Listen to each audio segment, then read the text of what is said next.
बिस्मिल्लाहिर्रहमानिर्रहीम। अस्सलाम वालेकुम नाज़रीन, आप देख रहे हैं प्रोग्राम टॉप स्टोरी और मैं हूं आपकी मेज़बान फ़िज़ा रियाज़। आज टॉप स्टोरी में हम बात करेंगे कि गुज़िश्ता दिन जो एक वाक़या पेश आया, एक हौलनाक वाक़या पेश आया कि आतिशज़दगी ने इस पूरे हफीज़ सेंटर को अपनी लपेट में ले लिया, लेकिन आग पर काबू नहीं पाया जा सका।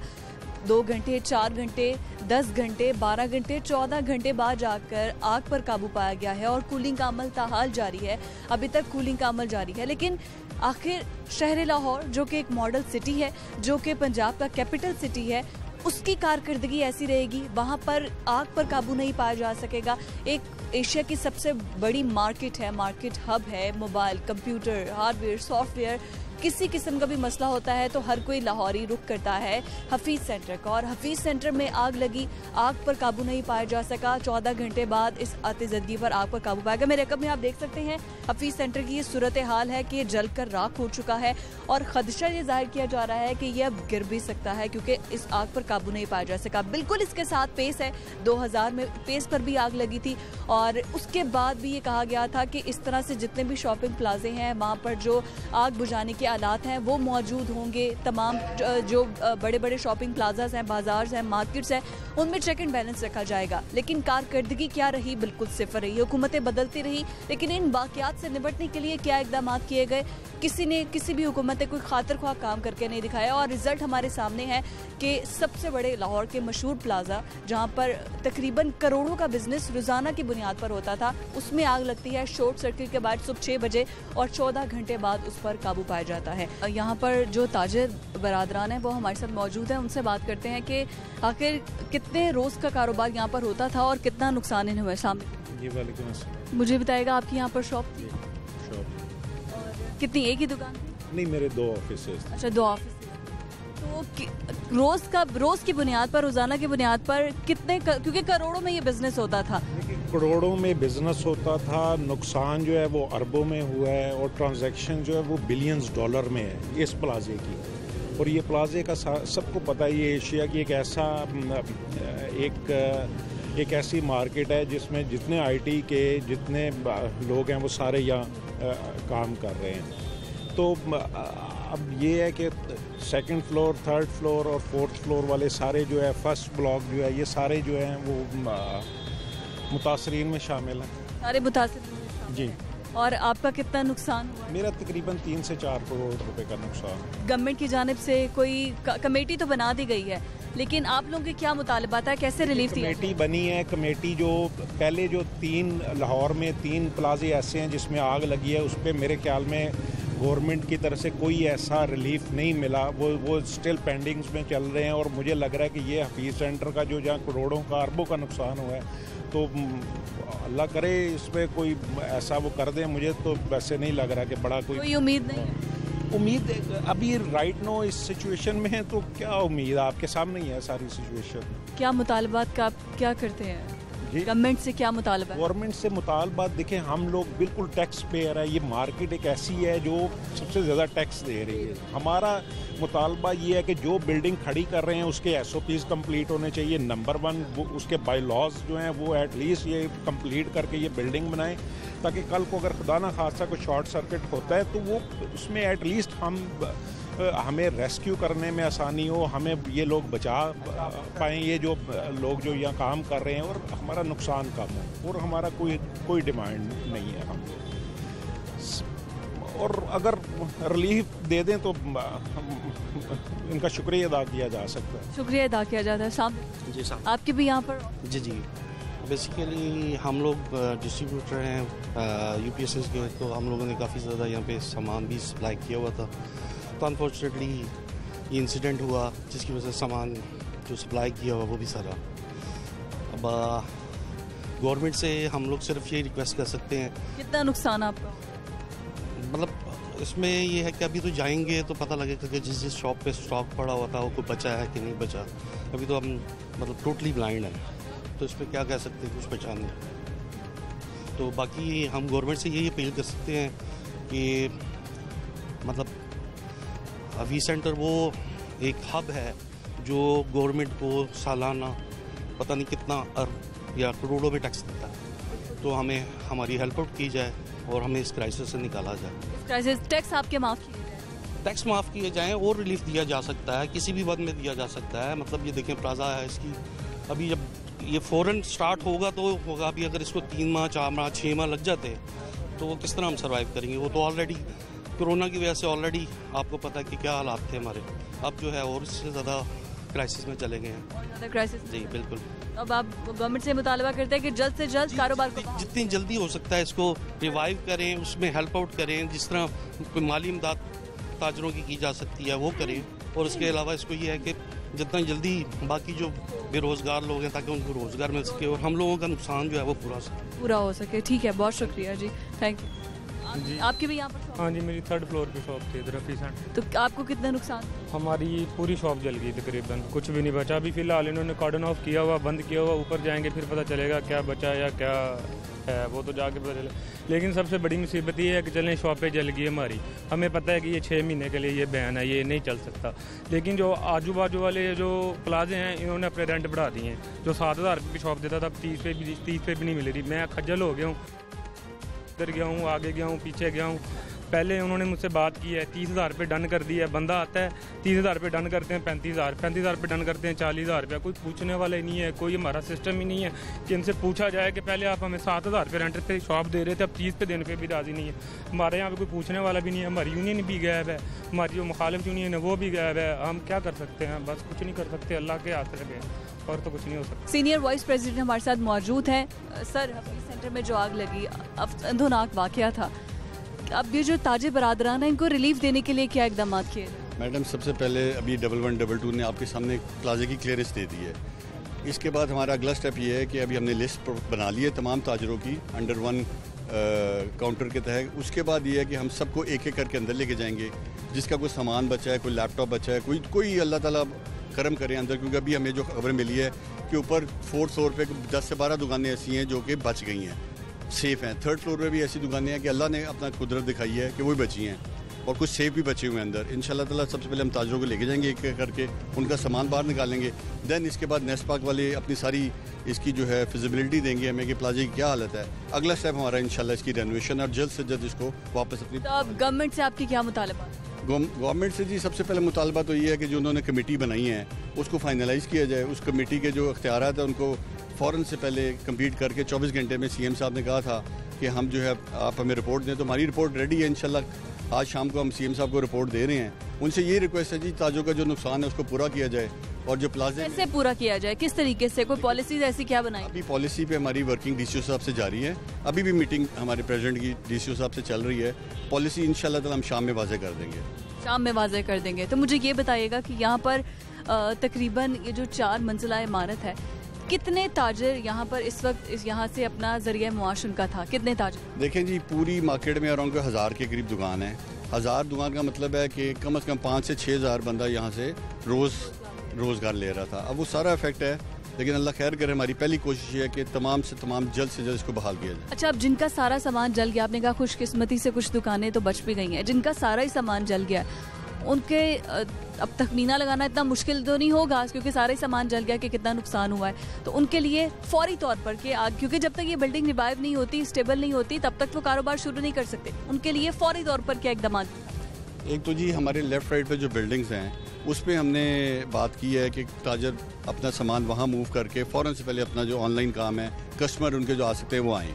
ये सबसे पहले स्टेप हमने ये उठाया। तो वो आसपास जो दुकानें हैं उनके किराए भी डबल हो गए। अभी वो यही बता रहे थे कि पहले वो 10,000 में 7,000 में दुकान देते थे, अब 30,000 में भी नहीं दे रहे। लेकिन ये हमारी बदकिस्मती है, एक आफत आई है, इंसान है बहुत बड़ा।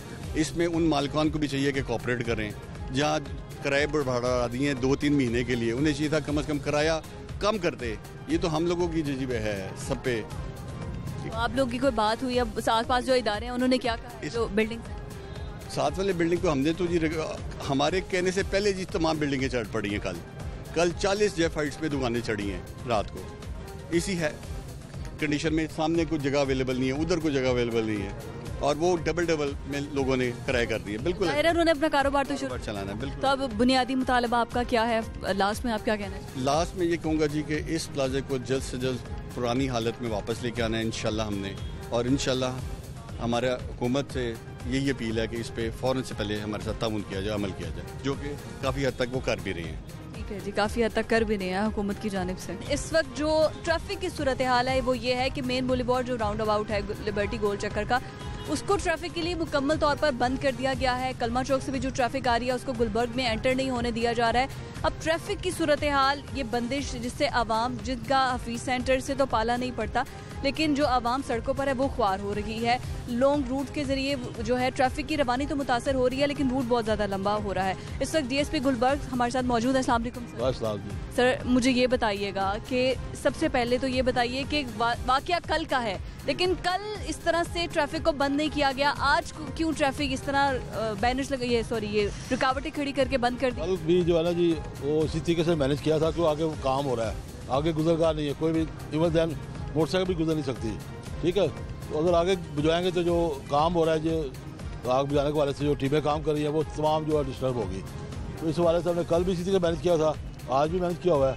तो परेशानी तो है लोगों को, लेकिन आगे चूँकि रास्ता नहीं है इसलिए मजबूर है। तो अब ये कब तक बंद रहेगा? ये अभी जब से वो ओके दे देंगे, अभी क्लियर है तो हम सारा जो है खोल देंगे। अभी हमारी उन्हीं पर डिपेंड करते हो कब हमें इजाज़त देते हैं इसके वाले से। मुतबादिल रूट क्या दिया गया है? मुतबादल ये यहाँ से यू टर्न करके ना जी, वो कलमा चौक से फिर जाना इछरा फिरोजपुर रोड पे या फिरोजपुर, तो वहाँ पर उन सड़कों पर, उन रोड्स पर ट्रैफिक का बहाव बहुत ज्यादा हो गया होगा जी। थोड़ी सी आप देखो ना, मेन रोड बंद किया हुआ है मजबूरी के तहत, तो उस हवाले से अभी इंशाल्लाह बेहतरी आ जाएगी। तो वहाँ पर ट्रैफिक वार्डन जो हैं उनकी क्या तादाद को बढ़ाया गया? जी बढ़ाया गया, हमने दीगर सेक्टर से भी ड्यूटी लगाई हुई है ताकि लोगों को जो बेहतर सहूलत दे सके। ठीक है, बहुत शुक्रिया। DSP गुलबर्ग हमारे साथ मौजूद थे। सूरत हाल ये है कि रुकावट लगा के बंद तो कर दिया गया है रोड, और यहाँ पर गुजरने वालों को मुश्किलात का सामना, मेरा कैमरामैन भी आपको दिखाएगा, लेकिन कहा यह जा रहा है कि जैसे ही क्लियर कर दिया जाएगा कि अब हफीज सेंटर जो है वो बिल्कुल क्लियर हो चुका है, रेस्क्यू वहाँ पर काम मुकम्मल कर चुकी है, आग बुझाने का कूलिंग का अमल मुकम्मल हो चुका है, तो इस रोड को खोल दिया जाएगा।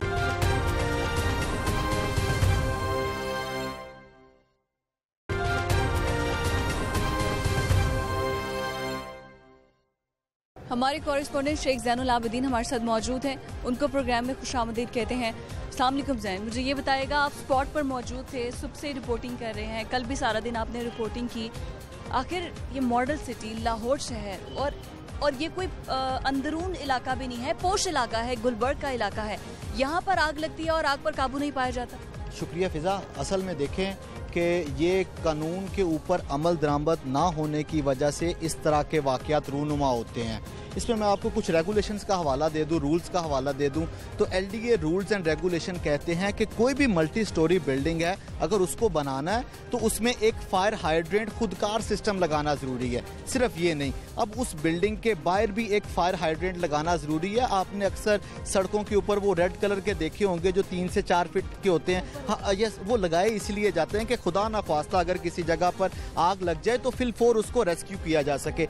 अब ये हफीज सेंटर जो कि अब जल चुका है, इसके 500 मीटर के रेडियस में कोई फायर हाइड्रेंट मौजूद नहीं है। तो कहाँ पे है वो रूल्स एंड रेगुलेशन जिसके ऊपर अमल दरामद करवाना था? फिर उसके बाद आप ये तलाश करें कि जिम्मेदारी किसकी है, 14 घंटे आग क्यों नहीं बुझी? तो वो तो साफ सी बात जाहिर है कि मैं किसके हाथ पे अपना लहू तलाश करूं? पूरे शहर ने पहन रखे हैं दस्ताने, तो अब आपके इदारों ने उसके ऊपर अमल दरामद नहीं करवाया, तो ये हाल है। अब कल जब इतवार के रोज़ ये आग लगी, रेस्क्यू ऑपरेशन चलता रहा और 14 घंटे आग नहीं बुझी, और उसके बाद वजह बताई गई कि रेस्क्यू की गाड़ियों में या दीगर इदारों की, वासा की जो गाड़ियां हैं वो यहाँ पर रेस्क्यू ऑपरेशन कर रही थी, उनके पास पानी मौजूद। तो ये आप देखें कि ये किस तरह, यस, आप देखें कि ये किस तरह का एक्सक्यूज है कि पानी नहीं है, कि पूरे शहर को पानी देने वाला इदारा वासा, उसकी अपनी गाड़ियों में पानी मौजूद नहीं है, तो आपने शहर को क्या सप्लाई करनी है? यहाँ से गाड़ियाँ 1 किलोमीटर दूर करशी पार्क मौजूद है, उस करशी पार्क में जाकर PHA के लगाए गए हाइड्रेंट से पानी भर के यहाँ पे आती रही हैं। तो फिर ये आग भी ज्यादा ना हो तो क्या आपके पानी लाने का इंतजार करे? अब सबसे बड़ी बुनियादी वजह है कि यहाँ पर फायर हाइड्रेंट क्यों नहीं था। सबसे पेस में आग लगी, बिल्कुल उसके साथ है, वो वाकया सबके सामने है, जहनों में नकूश है, लेकिन दोबारा से इस जगह पर ये वाकया पेश आना और यहाँ पर इतने सालों बाद भी अमल दरामद ना होना, कोई फायर हाइड्रेंट ना हो। फिजा, आप देखें कि आपने अभी ये पेस का हवाला दे दिया, मैं आपको बताता हूँ कि 11 मई 2013 को LDA प्लाजा में आग लगी। आपने वहाँ पर भी आपका फेलियर रहा, जिला कचहरी में आग लगी, वहाँ पर फेलियर रहा। अभी कुछ दिन कबल बंद रोड पे केमिकल की फैक्ट्री में आग लगी, आपका वहाँ पर भी फेलियर रहा। आप अगर ये 4 मंजिला जो हफीज सेंटर है वहाँ पर आग नहीं बुझा सकते, आप 1 मिनट के लिए वहाँ पर ओवरव्यू करें कि उसके साथ 10-10 मंजिला बिल्डिंग है और ये पूरा जो गुलबर्ग है इसको कमर्शियल हब डिक्लेयर किया गया और फ्यूचर में वजीर आजम का विजन है कि यहाँ पर हाई राइज बिल्डिंग बनेंगी। आप इस स्टेज के ऊपर हाई राइज बिल्डिंग बनाना चाहते हैं कि आपके पास उस इंफ्रास्ट्रक्चर को बचाने के लिए और उसको महफूज रखने के लिए ऐसा कोई तरीकाकार ही मौजूद नहीं है। 2017 में साबिक DG आमना इमरान खान के हुक्म पर ये पूरे जो गुलबर्ग मेन बुलेवार्ड के प्लाजाज हैं इसका सर्वे किया गया और मैं आपको हैरानकुन बात बताऊं कि 99% प्लाजों में लगा फायर हाइड्रेंट गैर फाल था, काम ही नहीं कर रहा था। उनको फाल करवाया गया और उसके बाद अब आप देखें कि 3.5 साल बाद अब क्या हाल है कि फिर से वो सारे फायर हाइड्रेंट गैर फाल हैं, जो कि इस चीज़ की गुमाजी करता है कि जो इदारे हैं वो अपना काम बेहतर अंदाज में नहीं। इस वक्त नाज़रीन सूरत हाल ये है कि बाज़ारों के जो मुख्तलिफ सदर साहिबान हैं उनके आमद का सिलसिला जारी है, मीडिया टॉक की जा रही है और हुकूमत की जो नाअहली है, जहाँ पर हुकूमत गलत है, जहाँ पर इंतज़ामिया गलत है, वो सब बातें बताई जा रही हैं कि आखिर ये बिल्डिंग्स खड़ी तो कर दी गई हैं लेकिन इनको NOC क्यों जारी नहीं किया गया, अगर प्लाजे बना दिए गए हैं तो इसमें फायर हाइड्रेंट्स क्यों नहीं बनाए गए हैं। मुख्तलिफ सदरान हमारे साथ मौजूद हैं। सर अस्सलाम वालेकुम सर, बहुत शुक्रिया आपके वक्त के लिए। हमारे साथ मौजूद है मॉल रोड के सदर, इसके अलावा गुलबर्ग के चेयरमैन जो पूरे इस एरिया को देख रहे हैं वो हमारे साथ मौजूद है। जी सर, मैं गुफ्तगू का आगाज़ आपसे करना चाहूँगी। जुल्फ़िकार साहब, मुझे ये बताइएगा कि इस टाइम पर जो आज वाक़या हुआ, गुज़िश्ता रोज़ जो वाक़या हुआ है और इस वाक़े के बाद हुकूमती नाअहली सब पर आया हो चुकी है, लेकिन जो इंतज़ामिया है वो भी स्पॉट से गायब है। फायर ब्रिगेड का अमला है 14 घंटे बाद आग पर काबू पा रहा है, हुकूमती नाअहली खुलकर। बिस्मिल्लाहिर्रहमानिर्रहीम जी, अंजुमन ताजरन लाहौर से ताल्लुक़ है जी, ज़ुल्फ़िकार नाम मेरा। असल में जी हुकूमतें तो अपना काम करती रहती हैं और चलते रहते हैं मामलात। ये जो कल वाक़या पेश आया है, जो सुबह 6 बजे यहाँ पे एक दुकान में आग लगी है और जो ज़िम्मेदारों की नाअहली से, यानी कि मैं समझता हूँ 1112 ने जो किरदार अदा करना चाहिए था वो किरदार अदा नहीं किया और 1 घंटा ताख़ीर से वो पहुँचे। इसके बाद यहाँ पे आग ने अपने काम दिखाना शुरू किया और पूरे प्लाजे को अपनी लपेट में ले लिया। और यहाँ आप देखें कि एक पूरे मुल्क की मशीनरी, पूरे शहर की मशीनरी ने काम किया और 14 घंटे तक वो आग बुझाने में नाकाम रहे और लोगों का करोड़ों रुपए का सरमाया जो दिन रात की मेहनत से उन्होंने कमाया था। और पिछले 6-7 महीने से जिस तरह कोरोना ने कोविड ने अपना जाल बिछाया हुआ था और तमाम दुनिया और तमाम लोग उसमें परेशान थे, ये पुरसाने हाल इनका कोई नहीं था ताजरों का, और उनके ऊपर ये अल्लाह पाक की तरफ से आफत आई है और उसके ज़रिए से जो नुकसान हुआ है, जिस बुरी तरह लोग मुतासर हुए हैं, इस पर मैं समझता हूँ कि हुकूमत को अपना किरदार अब अदा करना चाहिए। पहले जो मामलात हुए हैं कि किसी कॉरपोरेशन ने, किसी LDA ने, किसी TMA ने कोई जिम्मेदारी नहीं निभाई, वो डिस्कस होती रहेंगी चीज़ें। इस वक्त जो ताजर इस वक्त जिस बुरी मुश्किल में परेशान है, जिनके ज़िंदगी भर का सरमाया जिनका लुट चुका है, मेरी ये दरख्वास्त है हुकूमत वक्त से कि वो अपना कदम उठाएँ और आकर इन ताजरों के सर पर हाथ रखें। हम अंजुमन ताजरान के ज़िम्मेदार यहाँ खड़े हैं, जिसमें मोहतरम भट्ट साहब हैं, हमारे और दूसरे अहबाब खड़े हैं। हम इंशाल्लाह अपने ताईं पूरा जोर लगाएंगे, पूरे लाहौर में कैंपेन चलाएंगे, फंडिंग भी करेंगे हम लोग इन ताजरों की बहाली के लिए, क्योंकि ये हमारे भाई हैं, हमारी जान इनमें है और इनकी जान हम में है। तो ठीक है सर, आप जी बिस्मिल्लाहिर्रहमानिर्रहीम। इतना बड़ा सानिया हुआ और उसमें मैं समझता हूँ कि बहुत से ताजर जो हैं वो डिस्टर्ब हो चुके हैं और हुकूमत से यही दरख्वास्त है कि फौरी तौर पे जिस तरह ताजर उनकी एक कॉल पे इकट्ठे हो जाते हैं और फंडिंग करते हैं, इसी तरह अब ताजरों का वक्त आया है तो ताजर जो हैं वो इकट्ठे होकर यही कह रहे हैं कि अब हुकूमत हमारी मदद करे, अब हुकूमत हमें हर किस्म के टैक्सों से निजात दिलाए और फौरी तौर पे फंडिंग करे ताकि ये अपने कारोबार दोबारा बहाल कर सकें।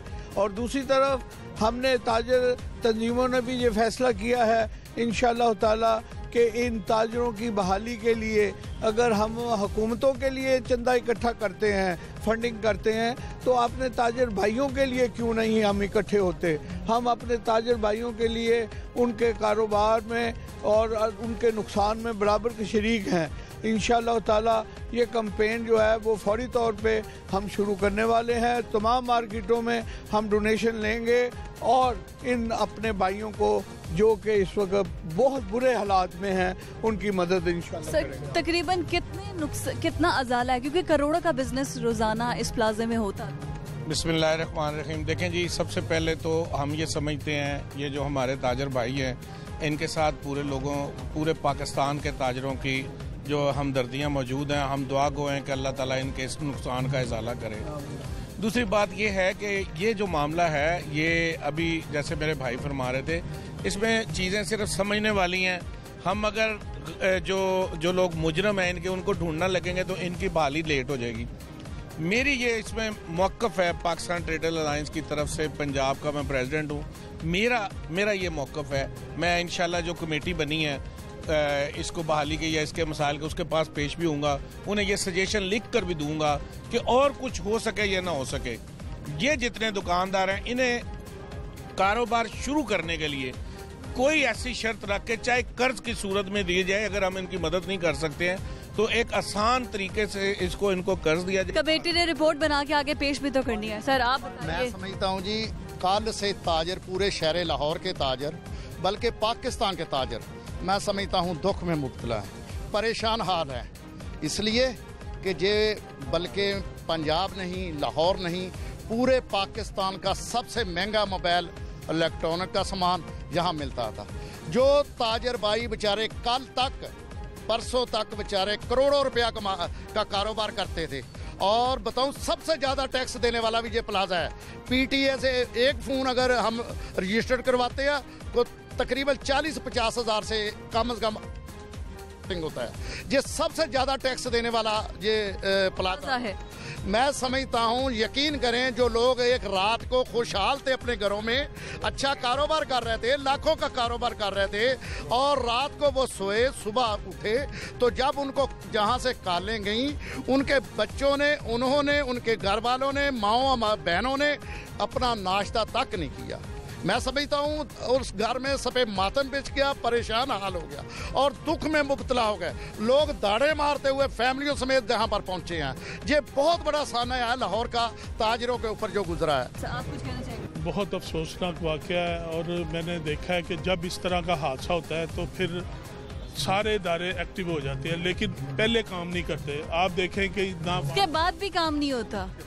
आर्जी तौर पे बयान तो जारी होंगे, ज़्यादा से ज़्यादा क्या होगा, सिविल डिफेंस वाले वो एक्टिव हो जाएंगे, लोगों को जुर्माने करने शुरू कर देंगे, आप पे सिलेंडर नहीं पड़ेगी, बाकी कोई इदारा काम नहीं करेगा। वापडा आप देख ले, बिल्डिंग डिपार्टमेंट है वो बिल्कुल नहीं, वहाँ जहाँ 4 दुकानों की जगह वहाँ 8 बन जाएं, कोई परवाह नहीं, पैसे लेते हैं खामोश। कारपोरेशन, ये सारे मामला जो है ना, इनको सारे इदारों को अपना अपना काम करना चाहिए ताकि ऐसे हादसा ना पेश आए बार बार। अब ये तलाश ना करे महरम कौन है और मुजरम कौन है, इसका ये कोई दुकानदार ताजर अपनी दुकान को खुद आग नहीं लगा सकता। ये ऐसी सोचों में ना पड़े हुकूमत। ये जो कमेटियाँ बना रही हैं, इसको जो प्रोसेस है वो करती रहे, लेकिन अर्जेंटली दुकानदारों को बहाली मिलेगी तो दुकानदार जो है वो हुकूमत की नीयत पर शक नहीं करेंगे। नहीं तो ये हुकूमत की नीयत पर शक खुद ब खुद हो जाता है। ये ताखीर की सूरत में, ये ताखीर नहीं होनी चाहिए। ताखीर नहीं होनी चाहिए। देखिए, उसमें सबसे पहले ये है, हुकूमत को ये चाहिए कि जैसे इधर की इलेक्ट्रिक जो टीम है, सदर और उनकी टीम है, उनको उन्होंने जो 14 रुकनी कमेटी जो बनी है, ये कमेटियों में टाइम ज़ाया नहीं करें जैसे कि पहले होता रहा है। ये होगा क्या, आगे जो कमेटी जो हुकूमतें करती आई हैं वो क्या करेंगी, उनसे रसीदें मांगेंगी, जो सारा कुछ जल गया है, ठीक है, जिसकी हर चीज़ जल गई है, रसीदें कहाँ होंगी। उनको फौरी तौर पे ये पहले चाहिए कि क्योंकि जो इधर के जो सदर है और उनकी टीम है, उनको पता है कितनी दुकानें हैं, कितने लोग इधर काम करते हैं, कौन कौन हैं, उनसे डाटा सारा लेके फौरी तौर पे एक आधे दिन में उनकी मदद करनी चाहिए। उसके बाद फिर उनको जो है गैर मशरू तौर पे, यानी कि बगैर सूद के कर्जे, और कम से कम इनको 5 साल के लिए हर किस्म का टैक्स जो है ना, वो इनको इस्तिस्ना हासिल होनी चाहिए, इनको टैक्स से जो है छूट होनी चाहिए, ताकि ये अब उसको सर्वाइव अपना काम कर सकें। ये ना हो कि सारी चीज़ें कमेटियों के अंदर दब जाएं और उनसे रिकॉर्ड मांगे जाएं, और रिकॉर्ड मांगते मांगते सालों इसी में गुजर जाएं। तो ये बेचारे जो तरह से ख्वार होते हैं। जी, ये परसों रात को जो करोड़पति सोए थे वो सुबह उठ के कखपति हो गए हैं, वो बेचारे कखपति के कखपति रह जाएं। बिल्कुल ठीक है, बहुत शुक्रिया। तमाम जो अहदेदारान थे मुख्तलिफ बाजारों के हमारे साथ मौजूद थे। नाज़रीन, एक ब्रेक की तरफ हमने जाना है।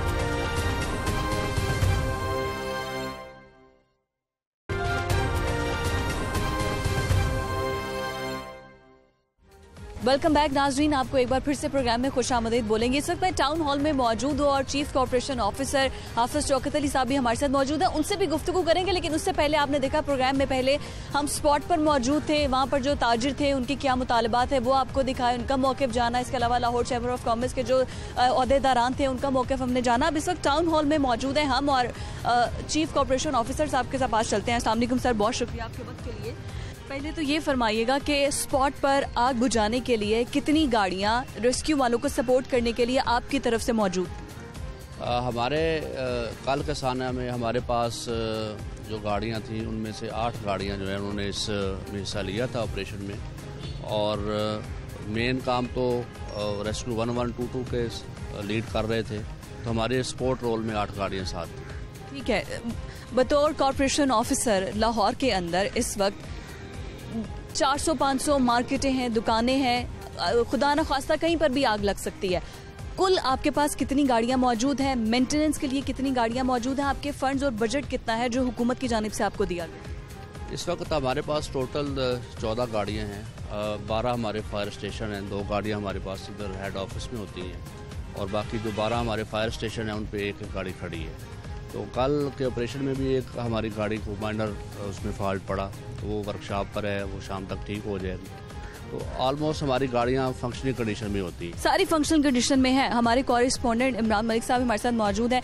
इमरान साहब, आपने देखा कि कल 14 घंटे लगे आग बुझाने में, उसके बाद 16 घंटे कूलिंग का अमल जारी है। मेरे सामने तो मुझे ये वाटर हाइड्रेंट नज़र आ रहा है कि यहाँ से टैंक भरकर जा सकते हैं, लेकिन 500 मीटर के हदूद के अंदर होने चाहिए हैं। लाहौर के अंदर वैसे कितने वाटर हाइड्रेंट्स हैं? देखिए, बिल्कुल आपकी बात बड़ी ठीक कह रही हैं, वैलिड पॉइंट है। मगर इस वक्त की सूरत हाल के मुताबिक देखें कि शहर लाहौर की जो आबादी है वो बढ़ रही है, मसाइल जूं के तू हैं। ये जो आप जहाँ पे खड़े हैं ये मरकज़ी दफ्तर है पूरे शहर लाहौर का और यहाँ पे लोगों के मसाइल हल किए जाते हैं। इनके पास इस वक्त फायर ब्रिगेड का दफ्तर मौजूद है, गाड़ियाँ मौजूद हैं, मगर नई गाड़ियाँ ख़रीद नहीं सकते क्योंकि 2007, 8, 9 में जब से रेस्क्यू आया तो उन्होंने कहा कि हम पूरे शहर लाहौर की आग बुझाने के लिए तमाम तरसूलियात जो हैं वो देंगे। अब देखें, जब इनकी गाड़ियाँ हैं, इनके पास फायर स्टेशन मौजूद है, इनका नंबर बाकायदा जो है वो खसूसी नंबर होता था, टोल फ्री नंबर 16, तो उसके ऊपर आम आदमी भी कॉल कर सकता था। अब इनको जो इतला दी जाती है वो DC ऑफिस से आती है। अब जो इनके पास गाड़ियाँ हैं वो नकारा 35 साल पुरानी भी गाड़ी है इनके पास, 25 साल पुरानी भी है, 30 साल पुरानी भी है, 13 साल पुरानी भी है। अब 2007 के बाद जो है वो अभी तक इनके पास कोई नई गाड़ी आई नहीं है। जो इनकी गाड़ी पे लगी सीढ़ी है जिसने ऊपर जाना है, उनके पास आखिरी जो बड़ी 2 गाड़ियाँ हैं वो 45 फीट की है और हमें चाहिए 150 नहीं 300-400। जी, आपकी अमूदी इमारतें हैं यहाँ पे, इतनी बड़े प्लाजे हैं, वो रेस्क्यू के पास 300 फीट वाली भी गाड़ियाँ मौजूद हैं। मगर मकसद ये कहने का है कि कूलिंग का अमल, इनके पास आलात वैसे नहीं हैं जो फौरी तौर पर किसी को रेस्क्यू कर सकें।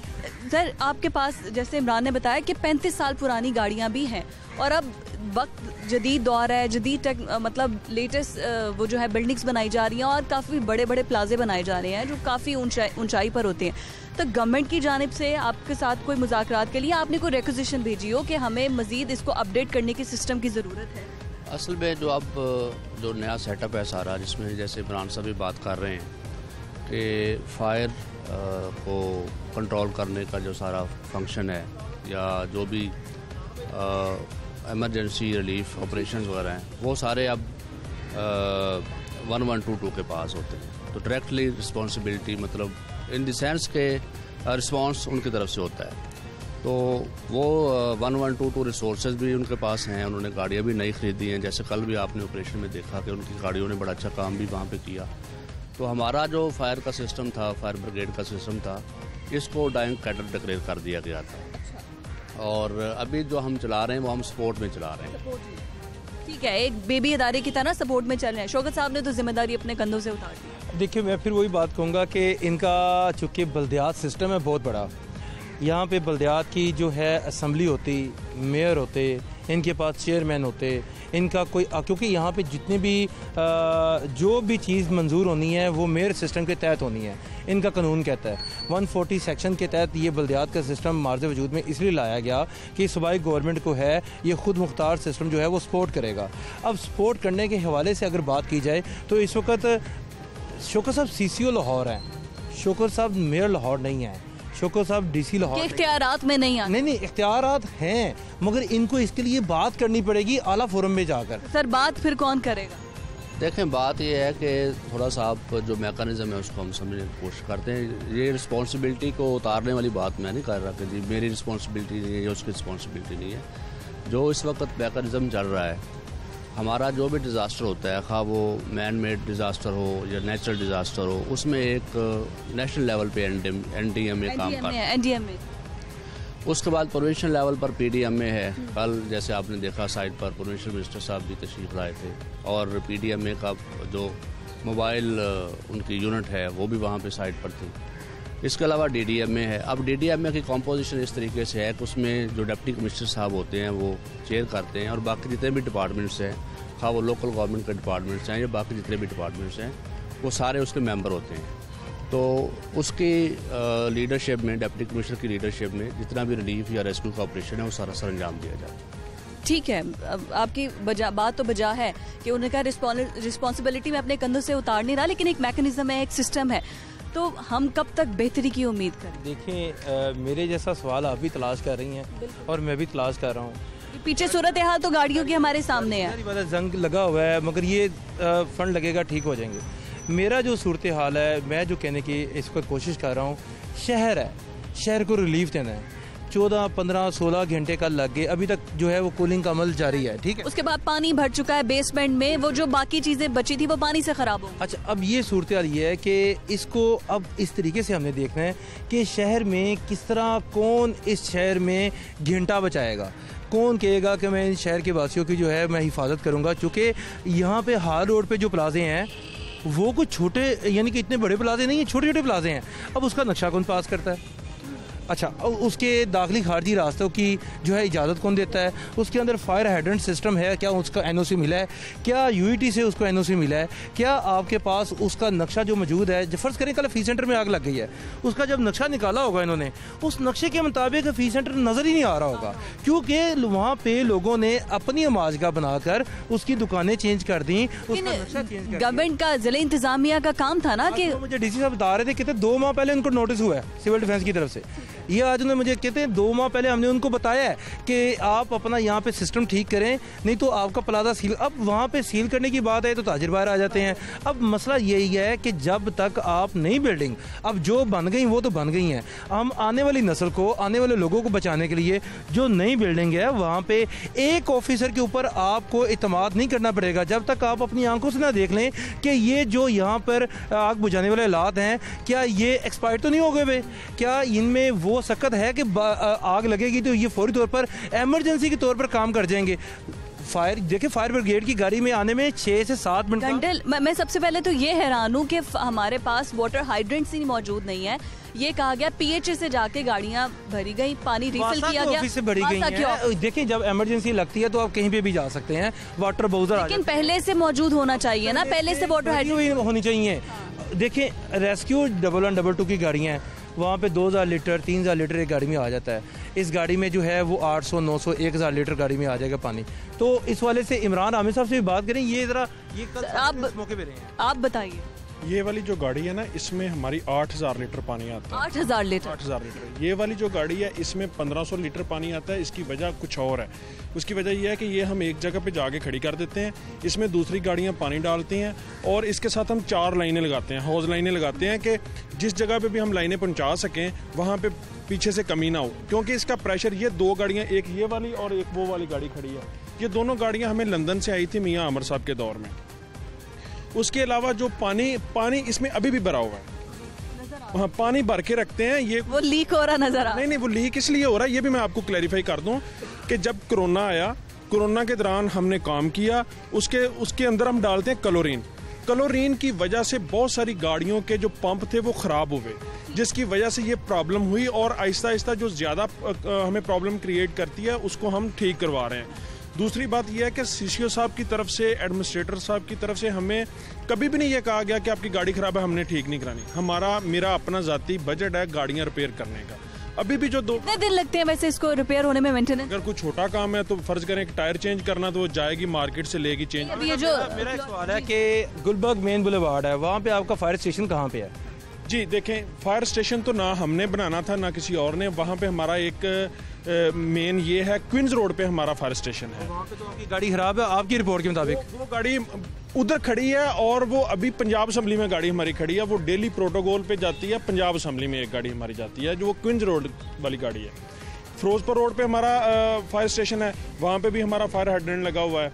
उसके अलावा बहुत सारे ऐसे ये लगा के हमें वासा देता था।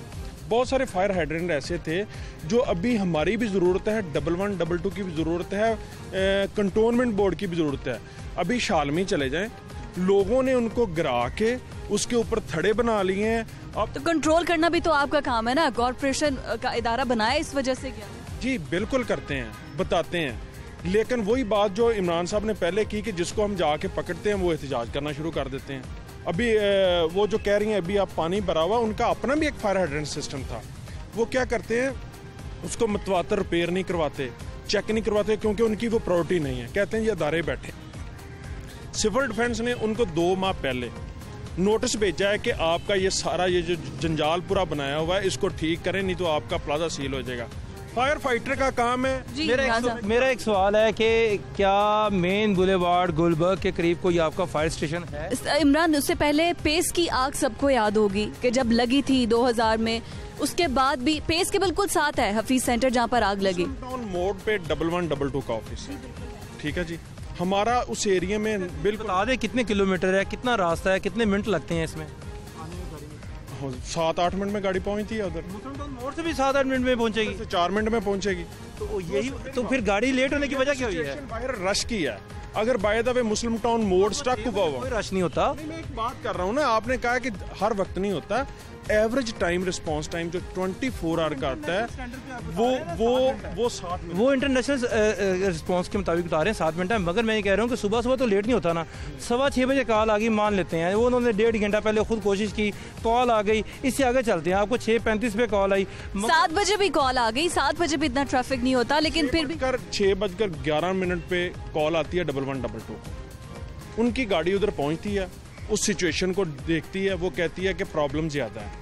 उनकी और गाड़ियां जाती हैं, वो नहीं उनसे मैनेज हो पाता। जब फिर आप लोग बैकअप के लिए बैकअप के लिए फिर हमें 16 पे डायरेक्ट कॉल आती है। ये भी फोन लगे हुए हैं, 16 पे अभी कॉल करें, बंदा अटेंड करेगा कॉल। उसके बाद जो अमीर ऑफिस है वो, क्योंकि सारे दफातर का जितने भी डिपार्टमेंट है उनकी एक कोऑर्डिनेशन उनके साथ है, वहाँ पे कॉल करते हैं सारे अदारे कि जी फलां चीज़ की, उधर से कॉल आ गई, हमारी गाड़ियाँ मूव होगी। चलिए ठीक है, इससे भी आगे बढ़ 6:35 से आगे चल पड़ी, लेकिन उसके बावजूद भी इस चीज़ को एडमिट करें और रियलाइज करें कि 14 घंटे बाद आग पर काबू पाया गया और 16 घंटे हो चुके हैं, अभी तक कूलिंग का अमल जारी है और अभी ये मॉडल शहर है। सर मैं आपसे लास्ट में, प्रोग्राम का टाइम थोड़ा है सर, मुझे ये बताइए अब आगे ऐसी इस हादसे से बचने के लिए क्या इकदाम आपकी जानिब से किए जाएंगे और गवर्नमेंट से क्या कहा जाएगा कि कोई मसला है, कोई फंड्स का, जो भी है आप खुलकर बताएं। नहीं, बात ये है कि ये जो आग के इंसिडेंट्स होते हैं इसमें डेफिनेटली जो प्रोसेस कल सारा वहाँ पे किया गया, उसमें एफर्ट तो बहुत की गई कि जितनी जल्दी मुमकिन हो सके इस पर काबू पाया जा सके। लेकिन चूँकि वहाँ पे मटेरियल ऐसा था, जैसे डीजी साहब ने भी कल मीडिया टॉक में बात की, डीजी रेस्क्यू ने, तो वो इरप्ट होती रही बार बार आग। इसमें मतलब यही हो सकता है कि हम जो एहतियाती तदाबीर हैं उनको इम्प्लीमेंट करवाएं मुकम्मल तौर पे, और जो भी अदारे हैं जिनका जहाँ जहाँ रोल है वो अपना रोल परफॉर्म करें और इसके ऊपर सही तरीके से इस पर अमल कर लें। बहुत शुक्रिया सर आपके वक्त के लिए भी। और रियल हीरोज हमारे साथ ये हैं फायर फाइटर जिन्होंने आग पर काबू पाया, हम आपको भी सलाम पेश करते हैं। लेकिन नाज़रीन, प्रोग्राम के इख्तिताम पर मैं आपसे ये कहना चाहूँगी कि ये लाहौर शहर, ये प्यारा शहर जो कि मॉडल शहर है और यहाँ पर सियासत के फैसले भी होते हैं और तकरीबन पूरे पाकिस्तान की किस्मत के फैसले भी यहीं पर होते हैं। पंजाब सबसे बड़ा सूबा और उसका ये जो है वो कैपिटल सिटी है लाहौर, लेकिन वहाँ पर अगर आग लग जाए तो 14 घंटे बाद भी आग पर काबू नहीं पाया जा सकता है। सूरत हाल ये है और बात ये कर दिया जाता है कि इस इदारे का काम है, उस इदारे का काम है, हमने साथ में सपोर्ट किया, लेकिन फिर भी जो लम्हा फिक्रिया वो ये है कि 14 घंटे बाद भी आग पर काबू नहीं पाया जा सका है। तो नाज़रीन, आज के प्रोग्राम में आपने लोकल गवर्नमेंट का मौक़िफ़ भी जाना, आपने जो हमारे लॉर्ड चैम्बर ऑफ कॉमर्स के जो अहदेदारान थे उनका मौक़िफ़ भी जाना, और जो ऑन स्पॉट पर जो वहाँ पर ताजिर थे उनको कितना नुकसान हुआ उनका मौक़िफ़ भी हमने जाना। हमारा काम था, मीडिया का काम था सिर्फ हाईलाइट करना और आवाज़ पहुँचाना इन सब की। नाज़रीन, आज के प्रोग्राम से मुझे इजाज़त दीजिए। अल्लाह हाफ़िज़।